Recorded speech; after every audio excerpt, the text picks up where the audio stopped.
lời nó cứ bị túi từ thòng hay lỡ bụi dân cầm bông thật tròn mới tha ca chùm lọc bỏ dân nó miên bật sạch tập hiệp phù bà sân chia tròn mà nơi miên có anh đang phai dây dân thưa khó hay rồi môi có tịch túi té anh đang ấp ấy phù ca là dân chùm lọc bài bình trắng viên nơi thật đôi có mò khăn chẳng hay nít cái chia sẻ cảm phiền bụi nhom tròn ban tật năngให้bụi dân phụa mưa tha tật đại dân ban chùm lọc nó miên ruột chuyện mệt anh lời đó mau bài thải tròn ấy cái nhầm bài hơi cái tục bê đại dân sầm rạ và hai chục pi mong đáแต่ពួកខ្ញុំអត់សម្រាប់ទេនៅវាឡានទៅលើភ្នំខ្នងសពៅដែលសារតែចង់ទៅចង់មើលឃើញថាពូភ្នំមកហ្នឹងវាមានអារម្មណ៍ម៉េចមានទេសភាពម៉េចអីចឹងតែចៃដន្យនេះខ្ញុំឡើងអត់ដល់ទេព្រោះឡើងបានធំនេះគឺគៀងធំហ្នឹងឯងចោតពេកឡើងទៅអត់រួចអ្នកទាំងអស់នេះចាំមើលវីដេអូបន្តទៀតហើយខ្ញុំឡើងអង្គុយចុះមកហ្មងអត់ហ៊ានដើរចុះមកវាល្អលផងឯវាពិបាកផងវាខ្ពស់ផងខ្ញុំភ័យទៀតពួកយល់ទៅខ្ញុំ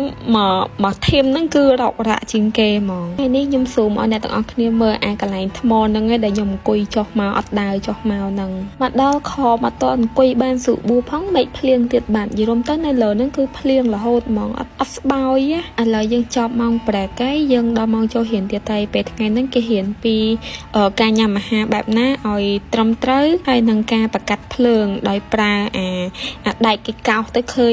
ទៀតការភ្លើងហ្នឹងគេឲ្យយើងសាក់លបងជាមួយអាហ្នឹងពួកខ្ញុំក៏បានសាកអាកោសដែកហ្នឹងម្ដងម្នាក់ដែរតែវាគ្រាន់តែប៊ីវាអាចបង្កាត់ភ្លើងបានទេតែហេជាមកពីភ្លៀងរហូតដល់ដីសើមឬមួយក៏អាអស់ដែលយើងរមមកហ្នឹងវាអត់ស្ងួតល្អម្នាក់គឺកោសអត់ឆេះទេ